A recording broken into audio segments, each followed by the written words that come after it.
Au nom du Père, du Fils et du Saint-Esprit. Amen. La paix de Jésus soit dans votre maison, sa paix et sa joie. Alléluia.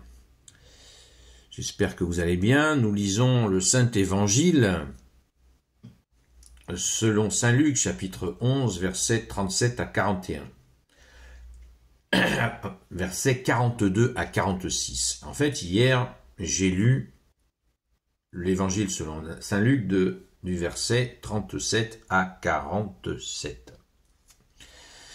Et à 48, alors que ça s'arrêtait à 41, parce que il fallait tout lire. Il fallait tout lire pour comprendre la situation, cette fameuse dérouillée que Jésus met aux pharisiens et aux maîtres de la loi. Donc, aujourd'hui, puisque c'était coupé en deux, moi je l'ai lu d'une traite hier, ça s'est fait tout seul, merci Jésus. Donc là, c'est 37 à 41. Saint Luc chapitre 11, versets 37 à 41. On va le relire, et on va essayer de pousser, d'approfondir un peu plus. Que ta parole, ô Jésus, rentre dans mon esprit, que ma bouche proclame ta parole et que mon cœur l'accueille. Malheur à vous, pharisiens, vous payez la dîme jusque sur la menthe, les épices et toutes les infusions, mais vous passez à côté de la justice et de l'amour de Dieu. Là sont les œuvres à faire sans pour autant oublier le reste. Malheur à vous, pharisiens, qui aimez les premières places dans la synagogue et les salutations sur la place. Malheur à vous, vous êtes comme un tombeau qui n'est pas signalé, mais sans s'en apercevoir, on a marché dessus. Un maître de la loi lui répliqua « Maître, en parlant ainsi, tu nous insultes également. » Jésus répondit « Malheur à vous aussi, maître de la loi, vous faites porter aux gens des fardeaux impossibles. Et vous ne les touchez même pas du bout du doigt. Malheur à vous qui élevez des monuments pour les prophètes, que vos pères ont tués. Vous reconnaissez donc ce qu'ils ont fait, mais vous prenez leur suite après qu'ils les ont éliminés. Vous pouvez construire. Merci Jésus pour ta parole. Donc, la minute de contexte. Jésus met les tenants de la religion de l'époque face à leurs responsabilités, face à leur attitude d'avoir détourné la vraie foi, d'avoir sorti l'amour de Dieu, sa justice, de la révélation de Dieu. C'est extrêmement grave, c'est la chose la plus grave, et c'est ce qui, à mon humble avis, je ne suis pas théologien, mais à mon avis, c'est ce qui a déclenché la descente du Fils, le Père. Le Père s'est vengé de cette attitude. C'est une vengeance d'amour qui s'appelle Jésus. Jésus est venu, comme on dit, mettre les pendules à l'heure. Comment Dieu pouvait laisser encore ces individus écarter son peuple de son amour, de sa justice, de sa miséricorde, alors qu'ils utilisaient règlement sur règlement. Je le rappelle encore, il y avait les 10 commandements au démarrage. Ils en étaient à 613 commandements, 613 lois. Il faut se rendre compte du poids sur les gens. Et ces gens-là avaient pris le pouvoir sur le peuple. Et non seulement ils prenaient le pouvoir, mais ils détournaient, ils écartaient les gens de l'amour de Dieu, de sa justice, de sa miséricorde. Et Jésus, le Fils bien-aimé, unique, le Messie, est venu pour mettre un terme à cela. Et ça s'est fait dans la douleur. On le sait, Jésus a donné sa vie, et ces gens-là ont comploté contre lui et l'ont assassiné. Donc, les Hébreux étaient prisonniers de ces gens-là. Jésus est venu les délivrer. Ils n'ont pas tous, bien sûr, accepté cette délivrance. C'est bien dommage. Mais ça continue.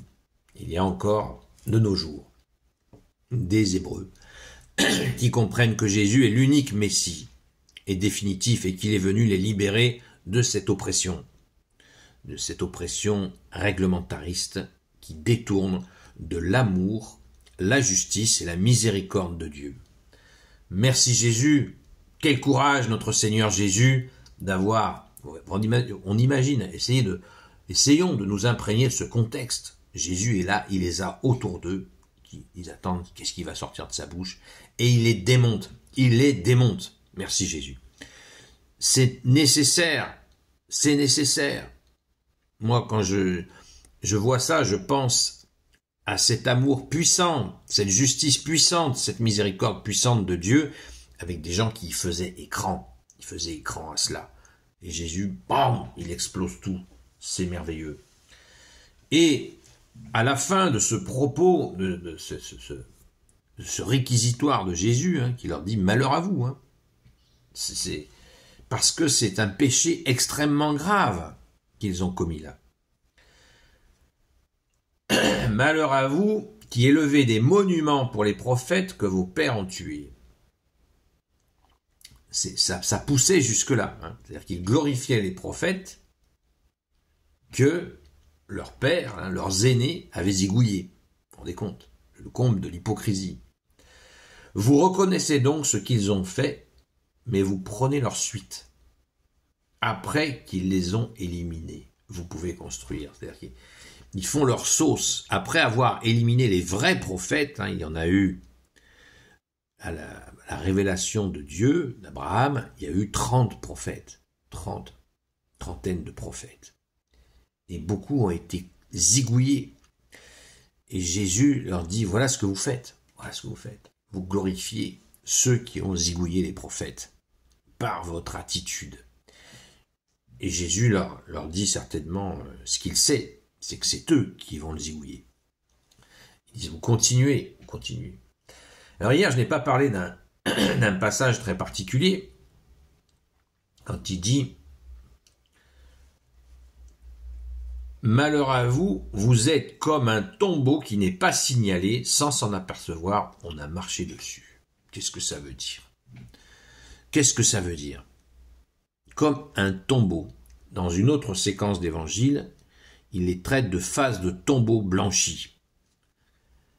Un tombeau blanchi, à la chaux. La tradition, c'était de blanchir les pierres tombales à la chaux.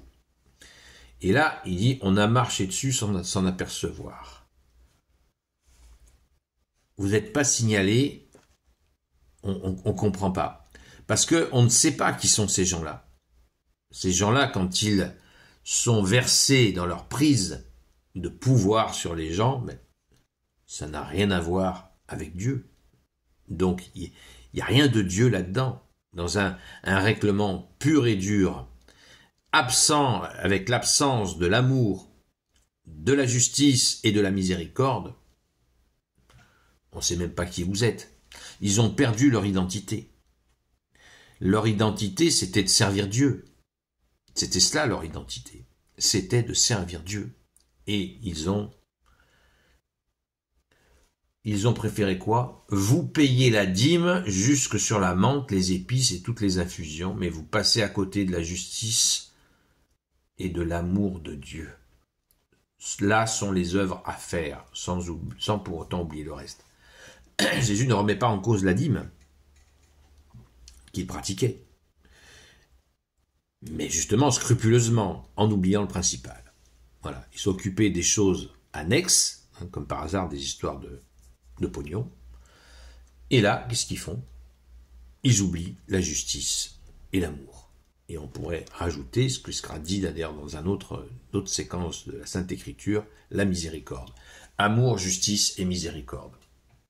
Alors, veillons les amis, prions et veillons et prions, afin de ne jamais tomber dans cela. Alors que la foi redémarre. C'est ce que je voulais dire. Aujourd'hui, alors que la foi redémarre 2004, 32% d'augmentation de baptême en France, baptême catholique. 2024, 32% d'augmentation de baptême catholique. 2025, 50% d'augmentation de baptême catholique. Soyons vigilants les amis, soyons vigilants de ne pas tomber dans le réglementarisme, ni dans le laxisme, ni l'un ni l'autre, dans la façon de comprendre et de connaître Jésus le Christ Jésus. Ne tombons ni dans un excès, ni dans un autre. D'ailleurs, Jésus lui-même mentionne dans la liste de ce qui salit l'homme, Jésus nous dit lui-même, attention à la démesure. La démesure, voilà. Que ça soit vis-à-vis du catéchisme, nous pouvons avoir des fois des excès de laxisme et des excès de réglementarisme. Attention à cela. Voilà, chacun fait ce qu'il veut. Moi, à la lecture de cela, je comprends le piège qui nous est régulièrement tendu par Satan, qui veut dire l'adversaire, ou le diable, qui veut dire diviseur. Saint Michel Archange, protège-nous. Protège-nous de tomber justement là-dedans. Soit par laxisme, soit par réglementarisme. C'est un piège effroyable. Effroyable. Il faut absolument apprendre à connaître Jésus. Jésus n'est pas un babacool, il n'est pas non plus un père fouettard. Apprenons à connaître Jésus. Comme il nous dit de lui-même, apprenez que je suis doux et humble de cœur. Apprenez que je suis venu, non pas être servi, mais servir. Et que dans l'Église catholique, l'autorité se trouve dans le service, comme Jésus l'a expliqué à Saint Jacques et Saint Jean. Merci Jésus, alléluia. Gloire soit au Père et au Fils et au Saint-Esprit, maintenant et toujours, et pour l'éternité. Amen. Ô Jésus, toi qui peux tout et qui portes tout, toi le Sauveur, toi l'Emmanuel, je te confie toutes celles et ceux qui regarderont cette vidéo, ainsi que leurs proches, selon ta seule volonté, ô Jésus. Sainte Marie, Reine des cieux, toi l'Immaculée Conception, toi qui écrases le serpent, toi qui es la lune sous tes pas, toi notre Mère, Notre-Dame, Saint Joseph, toi le juste et le saint, toi le sage, toi la terreur des démons, toi le saint gardien de la Sainte Église catholique apostolique. Sainte Marie-Madeleine, notre chère sainte patronne, et vous, tous les saints et saintes amis de Jésus, Saint Michel Archange, Saint Gabriel Archange, Saint Raphaël Archange, et vous tous les anges qui te servent, ô Jésus, je vous confie toutes celles et ceux qui regarderont cette vidéo, ainsi que leurs proches, selon ta seule volonté, ô Jésus.